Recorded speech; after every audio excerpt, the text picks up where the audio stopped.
Hello, and thank you for joining me today in our Domestic Violence Awareness Month presentation. Technically, it's a discussion about childhood traumas, domestic violence, and how they may impact adulthood.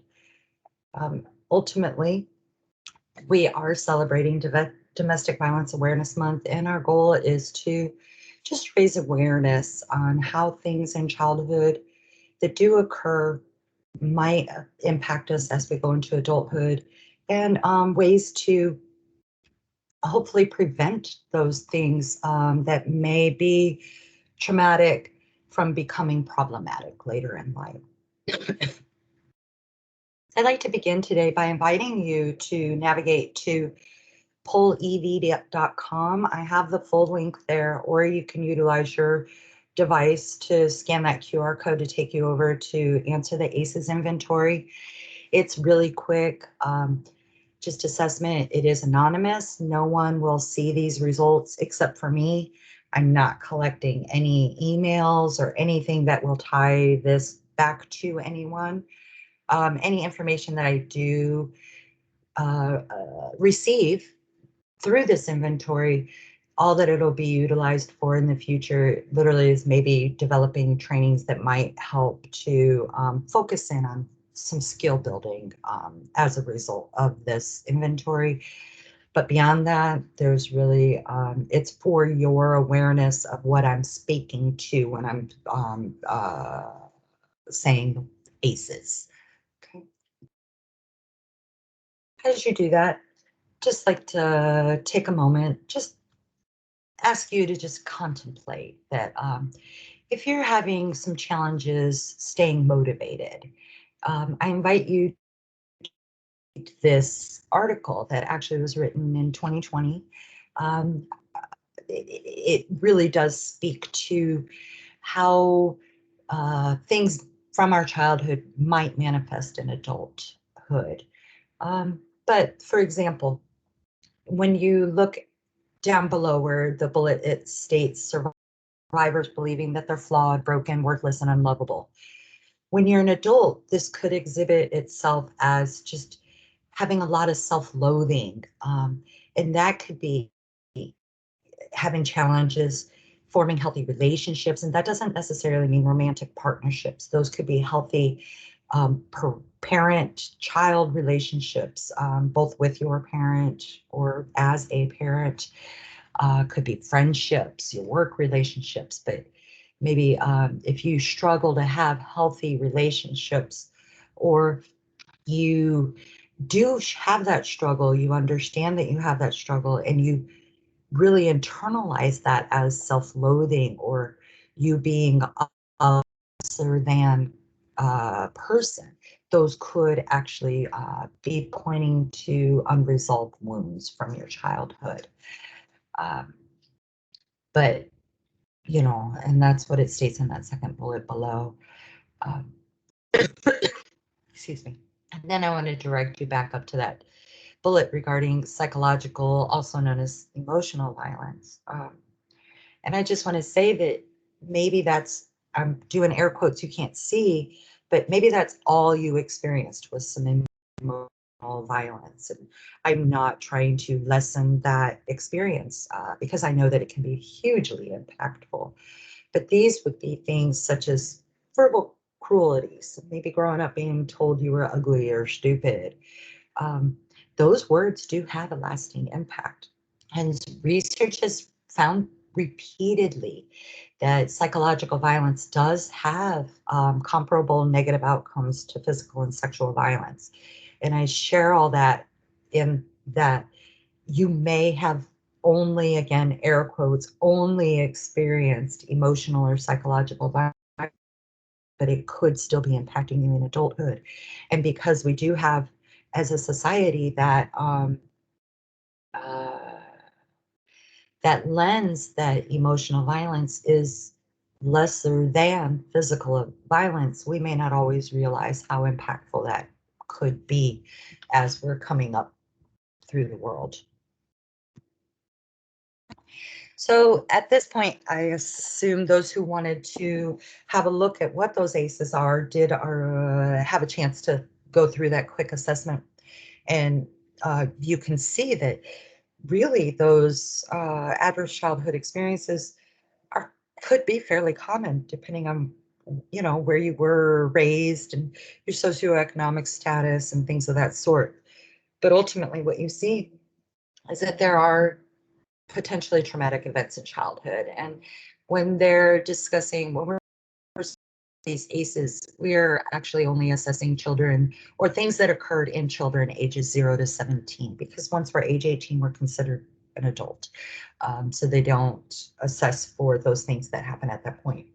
But those things that do begin in childhood, including neglect, that could be just lack of food, or not being taken to the doctor as readily as you should for those wellness checks, um, as well as experiencing, obviously, if you were part of receiving physical violence, that is obviously a adverse childhood experience, but witnessing it could be an adverse childhood experience. And witnessing could be being a young child and seeing one of your parents physically assaulted by the other parent. That would actually raise some issues of security and safety in yourself as well as your family members. Uh, and then odds are, if one of your parents were subject to physical violence, that you could have some emotional neglect as well because of that. Does this the parent that was victimized having to deal with their own things as well. Okay. But experiencing things, experience these things does undermine a child's sense of safety. It does undermine that sense of stability, and it does undermine your key relationship as you're growing up. Developing those secure attachments and bonding more than likely is a challenge in families that do have domestic violence or a heightened incidence of adverse childhood experiences. And these can be found, houses where there is substance misuse or mental health problems. That does raise that risk of adverse childhood experiences as well. I would like to point out for that substance misuse, when that is being assessed for initially, that literally pointing towards alcohol, substances, specifically drugs, both legal and illegal. But I would also like to just, it's not part of the assessment, but we are finding through research that video gaming actually often creates, not often, often is an overstatement, I apologize. There are times when video games can also become problematic, like drugs or alcohol abuse.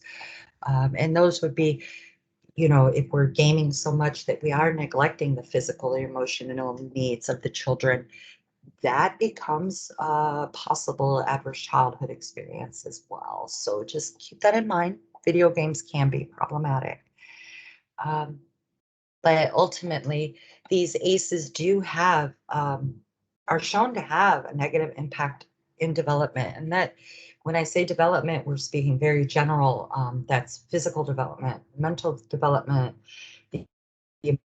behavioral development. And where these occur in the developmental life cycle can also impact development. What I mean by that is when you're younger, you are newer.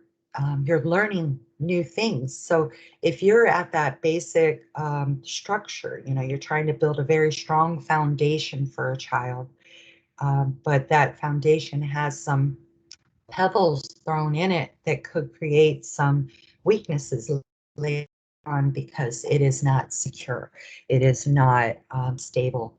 So that makes it a weaker structure. What that means is as you learn and you are continuing your developmental cycles, you have this weakness that if it was not securely remedied, it could have a detrimental effect so far as a foundational structure goes. So we will speak more to that as we go forward, but we know science has told us that these adverse childhood experiences do actually have lasting effects on health, well-being, and prosperity well into adulthood. And to the right on here, you can see that these are some of the things that they have actually found um, being a higher rate of occurrence in folks that have a higher rate of ACEs self-reported. What that means, a higher rate, just means that you scored 4 or higher on that ACEs assessment. And truly, 4 isn't that many when you look at what those are assessing for. So ultimately, 61% of adults did score at least 1 ACE on that ACE inventory when they were doing the nationwide self-reporting. And then 10% of those respondents actually have 4 or more ACEs. Females and several racial and ethnic minority groups were also at a greater risk for experiencing 4 or more ACEs, keeping in mind that that 4 is their threshold for it being a big impact on development and possibly your life as an adult. Many people don't realize that exposure to those ACEs are actually associated with an increased risk of health problems, and that is across the lifespan. Toxic stress can actually disrupt organ, tissue, and brain development. Over time, that can limit the ability to process information, to make healthy and good decisions, their interactions with others, and actually how you regulate your emotions can be impacted over time. And these consequences actually can follow a person well into adulthood. This is a infographic from the CDC study that actually just gives you a pictograph of what I had stated, shown with words in the prior slide. But ultimately, these are the rates of health conditions, healthy, risky behaviors, and challenges, socioeconomic challenges that they are finding an increase of as we have 4 or more ACEs recorded. So as you can see, there's a higher risk of depressive disorders, cardiopulmonary disease, asthma, diabetes, overweight and obesity. And when they're speaking of diabetes, they're talking all diabetes, both autoimmune and the non-autoimmune type of diabetes. Same with these COPD and asthma. These are not all genetic diseases. Some of these are just a function of our society. We are how we do things, right? Those healthy, risky behaviors, there's amongst people with 4 or more ACEs, they are more likely to be current smokers or heavy drinkers. It's just showing that way as science is tracking. They also have a higher risk of being unemployed. I mean, you figure if you have a really challenging time with relationships, that's going to make it difficult to work with other people. So it could contribute to those rates of unemployment, as well as if your lens that you're going through life in is that the world sucks and is violent and everything works against you, it might be hard to get through high school. It's going to be, it creates challenges that can be remedied. And I just want you to see that the science is finding that, when you have these adverse childhood experiences, if they are not healed and dealt with, they can, and they have been found to follow you into adulthood, whether you realize it or not. Ultimately, This is another slide repeating the same thing in a different way, but ultimately, ACEs can increase risk for poor social outcomes, for disease, and leading to death. Um, Fortunately, with all this bad news that I have been speaking for the last few minutes, science also tells us that there's opportunity to improve the lives of children and adults.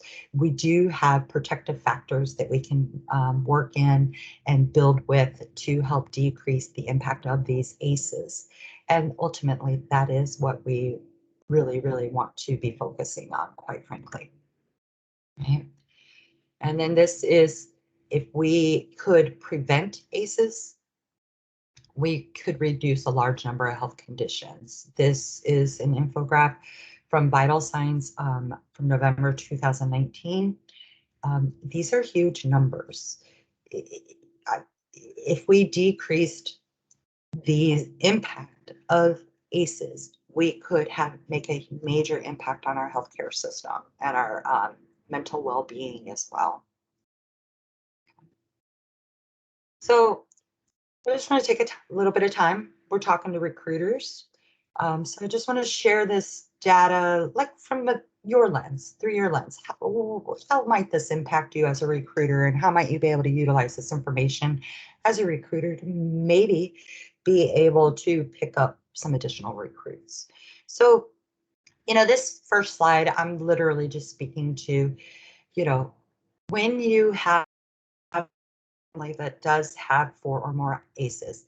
Research is showing us that odds are that they do go through what is called generational family violence. It sucks, but it is. And I'm not just talking about necessarily domestic violence per se. So we know it's tracking that families who had folks that went through Jewish cleansing during World War II. We'll go there. They do operate in life a little bit differently because of that.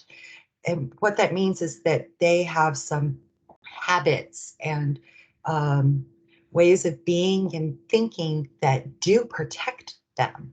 However, we are a few generations removed, and it could be, I'm not saying that it is, but some of those habits and protective factors that we've built in as a result of that trauma that do protect us and have protected us for a couple of generations now, I think it would be 2 if my counting is on, could be working against us now. Same with Irish families, Um, my family, a portion of my family immigrated during the Irish potato famine. So as a result of that, they were very poor, food insecure.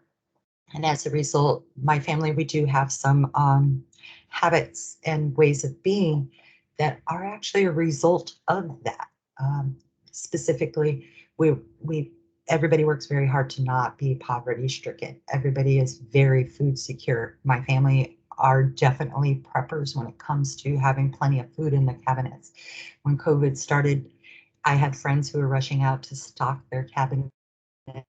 And I looked at mine and went, yeah, I got like a month's supply of food in here and in the freezer for sure. So we live differently because we think differently, and there's nothing wrong with that unless it does create challenges for you as an adult. And I know that sounds super vague, but what might be problematic for me may not be problematic for you. So that makes it kind of challenging when we're trying to go through this lens of being trauma sensitive, right? And what I'll say to that is just understand that you may be talking to somebody who might have some generational patterns and habits that you're trying to overcome, that you're not going to be able to overcome because it's a generational thing, and we don't necessarily, it may not be a problem. It is a coping and survival strategy from another person's perspective.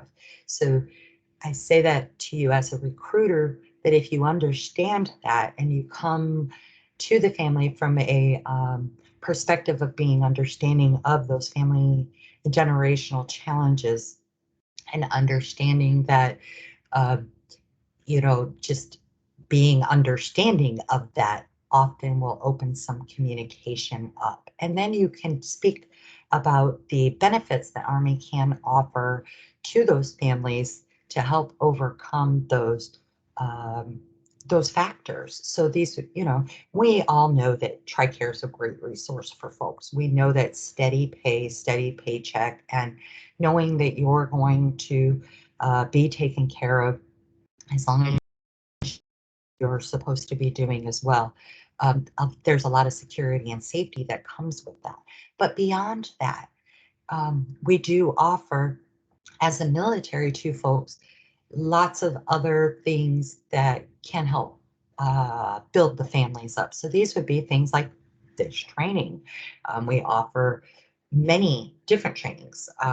So even from, maybe their spouse perspective, we help with resumes and getting ready for finding jobs. And, we offer a lot of financial education opportunities. So, and not just managing your budget, but actually learning how to build wealth, which if you come from a family that is poverty stricken, that's nowhere even on your radar, that you might actually have the opportunity to build generational wealth.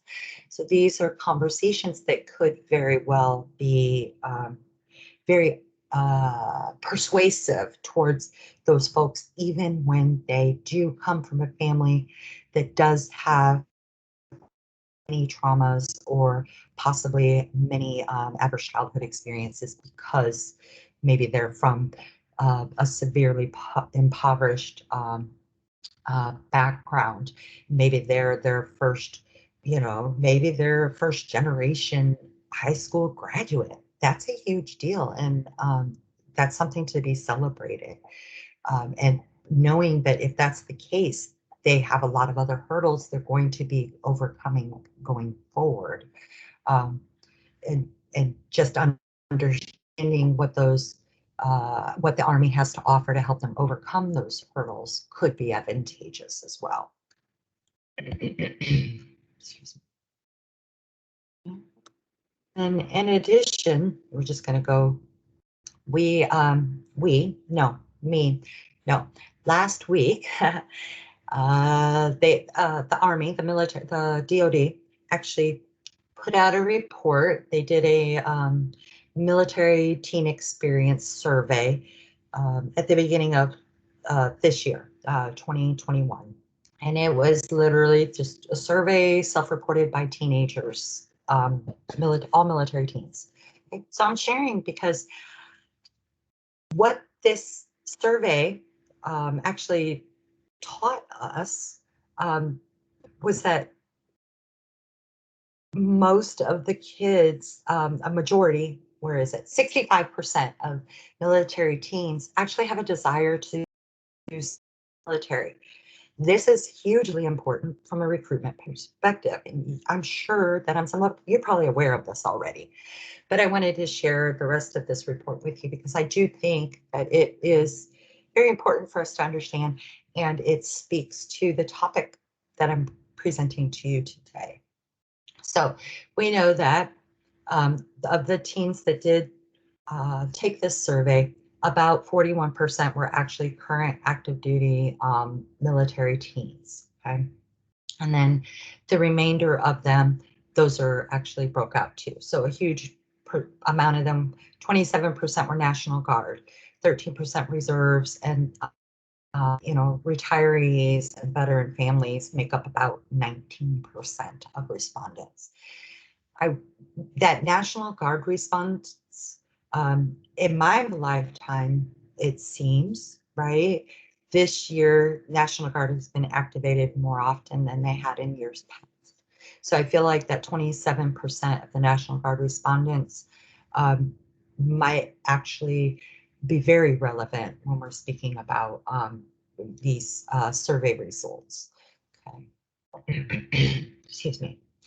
We know that 43% of the kids that did respond, I said kids, I don't mean that in a bad way, but young people that did respond, 43% of them, 2 or more, have served. So that means they have dual military families at some point or another. Excuse me. And then 4 39% had parents that were wounded either physically or mentally. Keeping in mind that although that ACEs survey did not necessarily, actually, I think it does encompass that, that could be another childhood trauma that might contribute to challenges later on in life. So it could be unhealed wounds that we need to be aware of as well.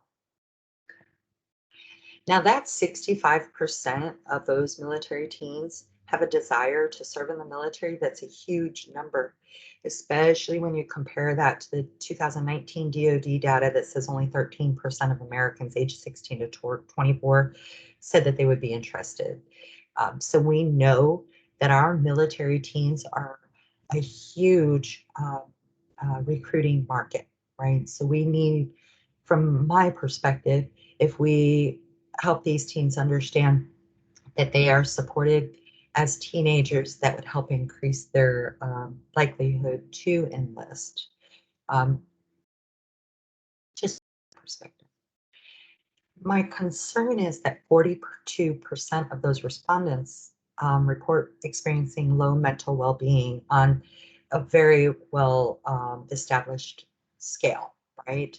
45% reported only moderate well-being, which is still an at-risk category.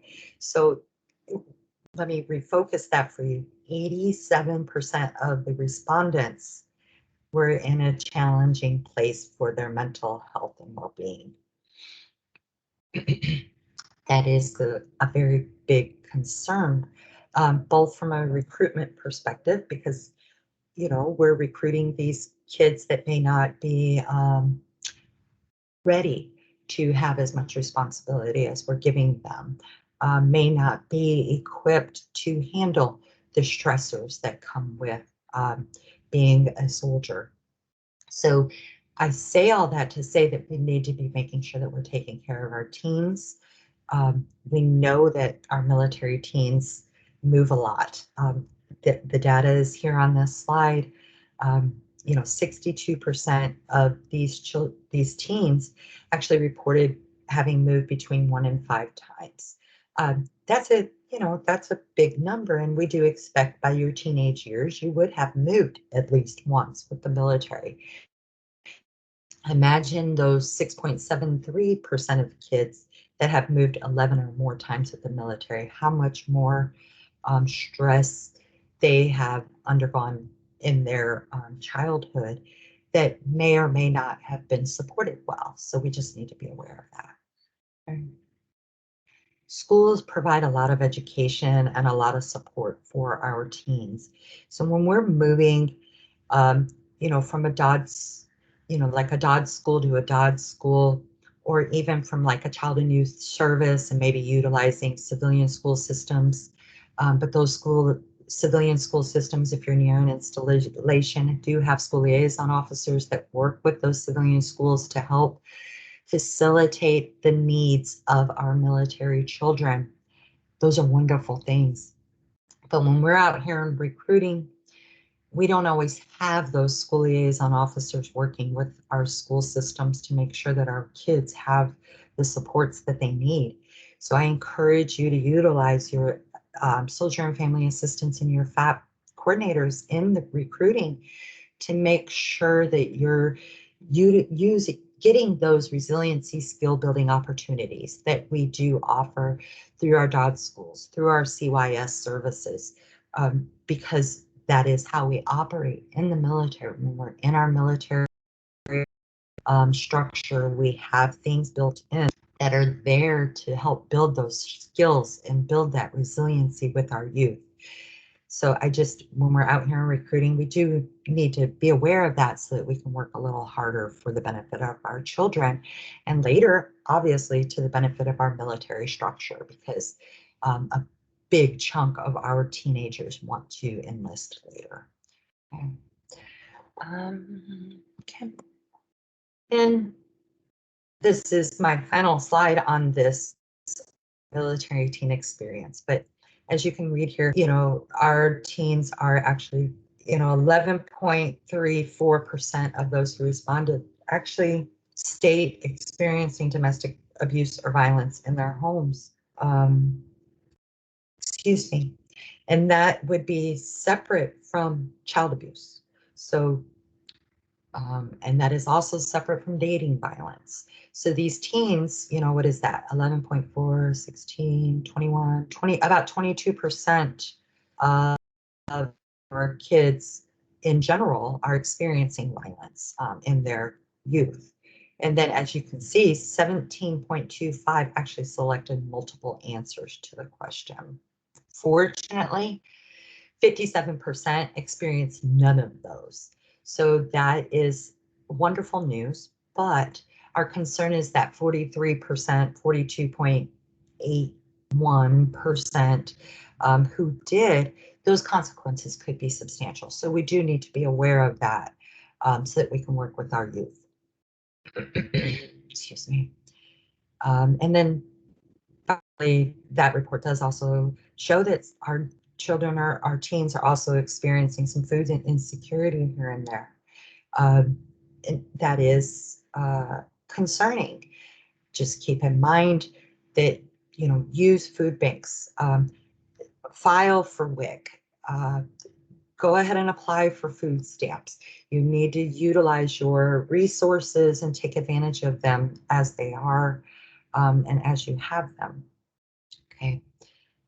Keep in mind that, you do have financial resources for, we don't know the details of these food insecurities, but I would say 28.41% that said that this was sometimes true means that sometimes their families have some financial challenges that affect their food. I will say that, between AER, things of that sort, you should not be having challenges with your food insecurity, but you do need to make sure other people are aware so that we can help you get that security with your food. I do have a couple of other additional notes that were in there that I did not put on slides, but here I'm going to read those. Children who witness domestic violence or are victims of abuse themselves are actually at a serious risk for long-term physical and mental problems. And these would speak to those long-term problems that I was speaking about in the beginning. Those ACEs challenges are more than likely what those long-term problems may be. Children who witness violence between their parents might also be at a greater risk of violence in their future relationships. Children don't always know that something is not normal. And as you're learning, those become internalized. So if you're a kid who is witnessing domestic violence your entire childhood, and that is the norm for you, you're going to have to work to change that. You're going to have to do the work. I know that there are people out there who know that they are different than what their families are, but you may need to do a little additional work to help to make sure that you end that cycle of violence for your family, and that's okay. Okay. Let's see. In response for those children who witness violence between their parents, in addition, it states for teens, consequences are actually very clear. Mental well-being takes an immediate hit in the aftermath of any of those experiences. Teens who witness abuse might act out in negative ways. This would include fighting with family members, skipping school. They may also engage in risky behaviors. Might experience low self-esteem and have trouble making friends. And those things would just help to any feelings that you have that you're a bad person with that low self-esteem, your experiences are going to continue to revalidate that for you. So you're going to continue through your life continuing to think that you are a bad person, and everything that your experiences is going to, not everything, but many of the things that you experience because of how you're looking at life are going to validate that thought process for you. So it's going to continue to build on that broken foundation that I was speaking of earlier. So the sooner that we can intervene um, and create better experiences, better resiliency, things of those sort, I will share with you going forward, the better our children will be going forward. All right. Trauma symptoms. Okay. So I think for you, I've been speaking about how we may not even see how our childhood is impacting us as an adult. I'm kind of trying to get into that now. So, we know if you're having nightmares or maybe having some outburst with anger, your hypervigilance is just that super, you're on edge, looking for some safety issues on the regular. Maybe you're having emotional flashbacks. So those would be, you're experiencing emotions inside of you that don't sync up with what you're actually experiencing in front of you in the reality. That would be kind of an example of an emotional flashback.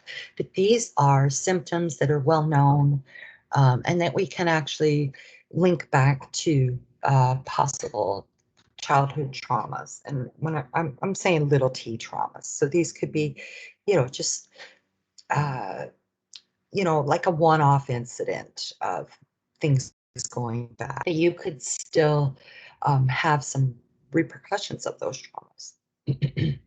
But some of the symptoms that we may not be aware of are these ones that are on this right-hand column. So if you go through life that, you really can't trust anyone but yourself, um, you know, everyone's dishonest, you can't fight City Hall, you being real about who you are means that people are going to run away from you. Um, Maybe that you don't feel safe and you will never be able to feel safe. Or maybe having intense shame, you apologize a lot, you find you hold yourself accountable for things that you're really not accountable for. These all could tie back to childhood traumas that have not been healed. So just so that you're aware and keeping in mind it could. I'm not saying that it does definitively, but it may. Okay. And I share those with you because I just want you to consider those things. Um, excuse me. Now, I did state in prior slides that these ACEs don't necessarily mean that you're going to these bad things are going to happen. And that's because we do know, science has shown us, I'm going to share with you two studies full of data that speak of protective factors. I will say, as a child, I'm a fat personnel because I have experience with domestic violence and child abuse. It's a big thing for me. Very important. I'm very much anti-violence. And that's, we all have our things. That is mine. So that is why I'm work for family advocacy. But I really do think that these protective factors, I agree with them. The research that I'm sharing with you is less than 5 years old. But I will say I am a Gen Xer. And I will say that I did, when I did this ACEs study, I do score more than 4. Um, but I do know that I was given many of these protective factors growing up. And I do think that these protective factors that I'm going to share with you did have a huge impact on why I was able to become a very productive citizen, despite my own challenges. Um, so we're going to go ahead and speak with this about this Johns Hopkins research study. Literally, all that they did was ask 2 children, meaning up to age 17, before the age of 18, and they literally just had to say yes or no to these 7 criteria. And it was found that the more positive protective factors they had, the less negative impact, or excuse me, the less, yes, the less negative impact those aces had as they went forward in life. So, we do not want our kids to experience aces, right? We just don't. But we do know that the absence of these protective factors might actually be more harmful than the presence of negative aces. If, but let's just digress on this for just a moment, right? So let's say that you never had not one adverse childhood experience. Your family was really, we were very loving and we communicated well with one another. But outside of the home, or even in your family, maybe you still were not able to talk about your feelings very well. Um, Maybe you didn't participate in any of those traditions, or you didn't belong in high school, or have friends that you felt supported by. Um, these things would still negatively impact you if they were not there, despite you not having any aces. Relationships, human beings, relationships are our number one thing that we do. Um, we eat from childbirth. Our very first, as soon as we come out of the womb, we need a relationship caregiver to ensure our survival. We are not born able to feed ourselves, walk, or anything. So we start day one relationships, and that is what our life does for the remainder of our life. So um, these protective factors actually help to build upon healthy relationships, um, healthy attitudes, so that as we go forward, we can be healthy people in our society. Okay. Um, Checking my notes. I apologize for the pause. Okay. In addition to this, before I move to the next slide, just want to make sure that I do state that everybody can make a difference and contribute to the well-being of children, even if you're not a parent. Uh, I am not a parent, but I did spend a bulk of my career working with children and continue to work with families and children as time allows, because I do believe that it is imperative that we foster good, positive experiences for children. And I am not saying be smoke blower. Don't don't paint the world in a rosy picture, because the world is the world. We do live in reality, and I'm not saying to reject reality. What I'm saying is to have healthy relationships, learn good communication skills, learn how to have a discussion with somebody that you absolutely disagree with their opinion about. But how do you have a productive conversation despite those differences? It is possible, very possible. Okay. Um, in addition, parents are definitely in the best place to help their children receive these positive factors. But we need to remember as a society that our parents and families and children, they need support. So neighbors, teachers, aunts, uncles, grandparents, community members, church, religious leaders, um, people who work with children, volunteers, um, adult types, even myself, our SFAs, your leaders, your coworkers, we all have a part to play in this, even if it's from a supporting the adult um, parent perspective, just to help ensure that we're building positive relationships with children. And when you do this, it really is meaningful. It really does have a lifelong impact on physical, emotional, social, and cognitive health. Um, Even when children experiences every single one of the aces on that ace thing, providing them with positive factors, positive protective factors, can actually help neutralize that negative impacts of those aces. Okay. This is actually a second study that was done by Brigham Young University.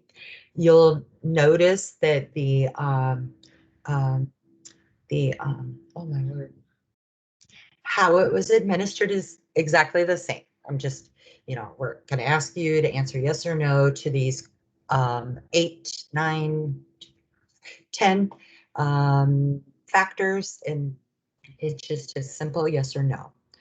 Okay. Um, You'll notice that these are quite similar to the prior slide.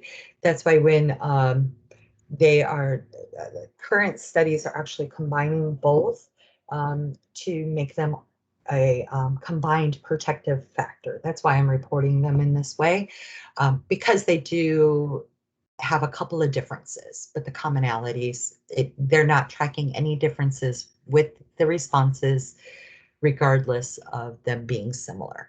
Okay. All right. So Dr. Crandall and the co-authors from Brigham Young found that even if someone had an ACE score of 4 or more, that same person also had a high number of positive childhood experience, which they actually refer to as counter ACEs, that these protective early life factors lessened that negative impact of ACEs on the health and wellness in adulthood. So, again, I say there's some overlap between the BCEs and the PCEs, but when you take those 17 counter ACEs together, it really does create a really comprehensive checklist that covers all the bases, and might have the potential to actually neutralize those harmful ripple effects of the early life adversities and the ACEs as we go into future generations. So we really do recommend making sure that we put factors out there for our kids, make sure that they have access to those. And again, I've said this at least once before, but I want to make sure that I'm really stating it, because a lot of folks that excuse me, suffer from childhood traumas, they, do have some challenges going forward, but they do have the opportunity to recover. Okay. So on this slide, I'm reading from some of my notes, so just bear with me. These notes, I am taking them from it. It's here on the slide, childhoodtraumarecovery.com. I'm just going to share them verbally for a moment here. So making significant changes in life can be really daunting, but those who do so and do it in order to aid in their own recovery from childhood traumas and heal those wounds, very often find the work very rewarding in the end. Uh, you know, we know that making necessary changes can be difficult, but it can also be very enjoyable. And what they're getting from self-reporting from folks who are going through these healing processes is that some of them find it really, really challenging. And I can imagine, the younger you are, the more deeply ingrained that these patterns are, that they are going to be a little bit, they're going to be more difficult to overcome, but they can be overcome. It's just a little more difficult. But other folks actually report enjoying the process of listening to what their body's trying to tell them and learning and trying to integrate those bad things and healing those wounds. And just understanding that, sometimes our crappy childhood experiences are necessary for becoming who we are today. Without my childhood experience, I'm really not sure what I would be doing in life. I literally um, have built my career based on my experiences. So I know that I'm not anything special, and I know that I'm not the only person out there in the world doing such a thing. So I think that it's worth it. It's worth doing the healing work. Um, it's tough. I know it's really, really difficult to do that change process. We know, change does not occur at the snap of the fingers. Psychologists really they've whittled down the phases of change or the stages of change, so that that goes all the way from that I'm not even thinking about change all the way to, I'm actually starting to think about it now. And okay, maybe I need to change. So I'm going to start planning for this change. And then now I'm going to actually start doing it. So let's start working on this change. And then, oh, wait, change is happening. And okay, now I need to keep working on making sure that this change does occur. So we can say that in words, but it feels different when you're going through it, right? We all know this. We know that, you're not thinking about it, but now, oh wait, this is happening. Is this right? Should I make some change here? I don't really know. So you start doing more research and learning about it, and then you're like, oh yeah, or maybe I really do need to try to address this. And then you go forward with it. We aren't thinking about these stages, but they are there, whether we're thinking about them or not. And then we also know that, everybody has we are all individual human beings, and we all do everything at different rates. So, what I might experience in childhood that may be problematic for me, you may have experienced the same dang thing and it was no big deal for you. That's okay. Neither of us are wrong. We are different. I'm stating that because that also means that as we're recovering, that recovery process is going to look different to each and every one of us as well.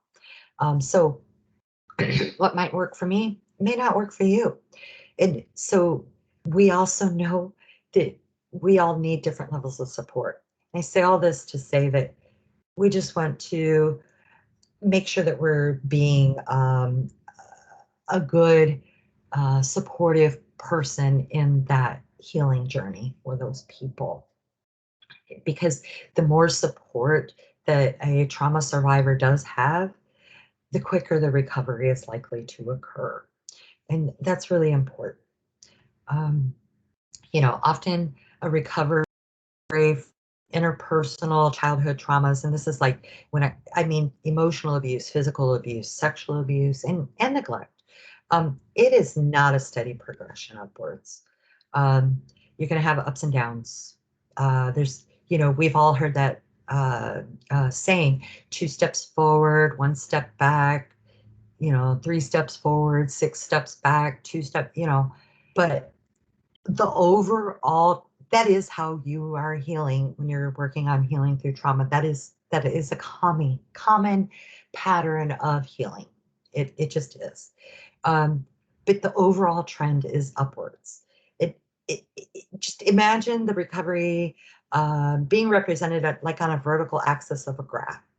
And over time, the graph is leading up the horizontal. So over time, it is getting better. It's just, you're going to have those ebbs and flows. It just is what it is. So I'm letting you know this so you don't get discouraged. You know your end game. You know what you want as a result. You know how you want to be later in life, with people, with your relationships, how you want to feel inside. So please don't get disheartened by any setbacks during the recovery path. They're normal. It is okay. Um, it, you know, it it's even possible that it might feel like you're getting worse. Um, and that might be more common. We'll use that might happen more if the traumas are things that were kind of stuffed, sitting dormant. Um, Maybe you never really processed through them in your brain in a detailed manner. So it's possible that as you are processing those things, that it might feel worse. It may actually feel like those things are getting worse. But just know that once you have processed through that trauma in a conscious manner, and you've integrated it into your adult, your being, it will help you to work through what happened, and just to form a new, more positive perspective of yourself, and that experience. Because ultimately, you cannot change what happened, but you can change how you see what happened. And I'm not saying that you're going to say that, what you witnessed was great. That is not what we're saying. But you're going to process through what it was. And it will make more sense what I'm saying on the other side of your healing journey. Just because it is hard to put into words exactly what I mean on some level. But ultimately, once your trauma, it could be little t trauma, multiple traumas, big T trauma, but regardless, once they've been reworked, and once you develop that understanding of what happened and how it affected your development, then you can start to develop a more positive and compassionate view of yourself. And that's really, really important. For example, when you realize that the abuse really wasn't your fault, you didn't do it. It was not your fault. There's nothing you could have done, but that can help relieve those strong feelings of guilt and self-criticism that you may carry as a result of that. And once the reworking phase has, been passed through and you've gone through it, improvement, it intends to become more consistent and more rapid. So it really is worth the work. And then just recovery stages, because I feel like as you go forward, if you find it in this presentation that you might have some unhealed wounds that you want to work through, I want you to be aware of the recovery stages, because like I said in the prior slide, it isn't always easy, right? But ultimately, the really first important thing to do is stop seeing yourself as abnormal because of the effect your childhood trauma had on you. You need to instead see yourself and your symptoms as a result, and the resulting behaviors as a normal reaction to abnormal events and experiences. Because bottom line is, you need to realize that it's really highly improbable that other people would have been infected. It's really highly probable that other people would have been affected in a very similar way to how you yourself have been affected. And that had they suffered the same adverse experiences that you did, they would have been affected in a similar way. So I need you to understand and realize that it is really important for you to realize that in order to keep up your self-esteem. In addition, it's a very therapeutic effect, can be achieved by opening up about your traumatic experiences and how you feel that they've affected us, by talking to others that you trust about such matters. I'm not saying that you have to literally go through all the nitty-gritty BS that goes with having those conversations, because sometimes it's too much. And a trauma-informed counselor will be aware. I do want to make sure that I do state, because I'm not sure if I have already, but if you do decide that you do need to go for counseling for those unhealed childhood wounds, I do want to make sure that you look for a trauma-informed counselor. It's going to be very, you're going to want to make sure you have that, okay? And then getting back to my recovery stages. Number 3, if it is all possible, it really is important that during the recovery process that you're in an environment where you feel safe and where it's as stress-free as possible, okay? It's also really extremely important that we try to resume all normal everyday activities and our interpersonal relationships as soon as possible, even if it requires some effort at first. We know that research suggests a recovery is really difficult if we do not reestablish human relationships. So we do need to try to build some structure into our daily lives as well, because that helps to foster that sense of and foundation of stability. And we also, number 5, we need to also accept that we might need much more rest than the average person. This because the brain needs time to recover. We know that when we're sick and we're healing from a physical illness, that does require additional rest. It really is no different when you're recovering from a mental illness. Illness is illness, And sometimes you just need way more sleep uh, and the correct nutrients, as well as good exercise as you're healing. Right. Number six, we need to also realize that while our experience of trauma entailed a great deal of suffering, many people not only recover from the childhood trauma, but develop as a human being in extremely positive ways as a result of it. And that we call that post-traumatic growth. And that's a great thing. That's something that I strive for, right? And then finally, number seven, and I did kind of speak to this when I said about the trauma-informed therapist, it is mental health therapy should be seriously considered. There are a lot of studies that provide really extremely solid evidence of therapies that work, such as CBT, and they're really highly effective. And then I'm going to sidetrack from this as well, that, a lot of, um, excuse me, let me sidetrack first by recommending a book for anybody that knows anyone who might have post-traumatic stress disorder. And that could be that post-traumatic stress disorder as a result of, being in a war zone and going through what we go through there. Or it could be post-traumatic stress as a result of complex post-traumatic stress disorder, which is a subsect of PTSD, but it also exists. And folks who score high on ACEs and low on protective factors do sometimes get that CPTSD diagnosis.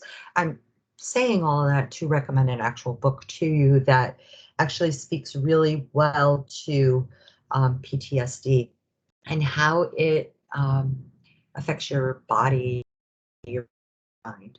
And that book is actually called The Body Keeps the Score, and it is written by Bessel van der Kolk. He's actually a doctor who's worked with the VA and the military. Lots and lots of great insight.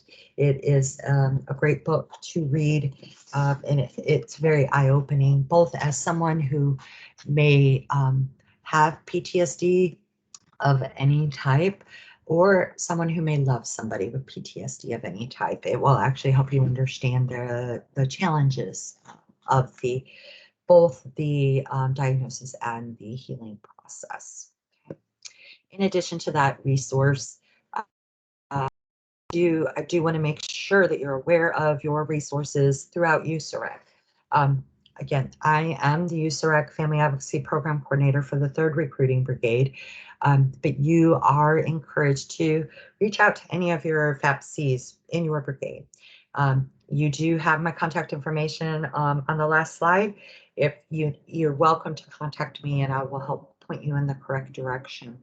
But we do have a lot of training opportunities, both through your USAREC FAPS. You are also if you're near an installation, and it doesn't matter if it's Army, Navy, Air Force, Marines, you can contact their ACS, Fleet and Family Support, or Airmen and Family Readiness Centers, and participate in any of the training opportunities that they have on the installation. They will welcome you. You can also contact your USAREC, your SFA through your brigade or your battalion, and they can give you all local resources and referrals that you might have in your area, as well as information on Army Family team building topics of interest. In addition to those resources, TRICARE you can utilize for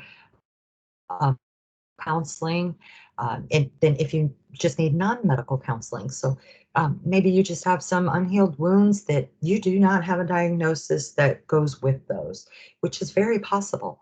You could utilize counselors through Military OneSource as well to help you with those skill buildings. In addition, Military OneSource does have a lot of web-based trainings. So things on stress management, communication, finances. They have a plethora of resources on their website. So if you don't want to reach out to myself or family advocacy at your brigade, or even your ACS at local, you can reach out to Military One Source, or just go onto their website to look at the various resources that they have available for you as well. In addition, we do have throughout all of USAREC personal financial counselors that go through our brigade footprints. And I definitely, they're great for helping you learn how to budget well, helping you to build that you can be building as a service member. And then in our in this discussion, I also want to make sure everybody's aware of Army Emergency Relief. If I spoke to you for a few minutes about teens and they had reported having food insecurity. I would say if you are one of those families who do have a struggle between paychecks on eating and making sure that you have enough food in the house, please utilize that PFC to go through your budget. Please utilize your local resources and, do your filing to see if you qualify for food stamps, file to see if you can get WIC, take advantage of those food banks. If your budget, and I know out here in USAREC, we have folks who are paying, who have to pay more for their housing than what BAH covers. I get that, I understand that. So please utilize your PFCs, go through those budgets. And if you need assistance and help with food, please ask, go to AER, let them know, ask for help, utilize those food banks and soup kitchens as needed. On this slide, I'm literally sharing with you everything that I read and went through to go through to try to culminate all into a shorter, more succinct training, and hopefully we have accomplished that. You are welcome to go and read any of those wonderful resources. And if for some reason they won't pull up for you or you cannot locate them, please shoot me an email or hit me up on Facebook, and I'm happy to send you the actual articles so that you can read through those. Okay, again, my name is Dawn Allen. I am the 3rd Recruiting Brigade Family Advocacy Program Coordinator.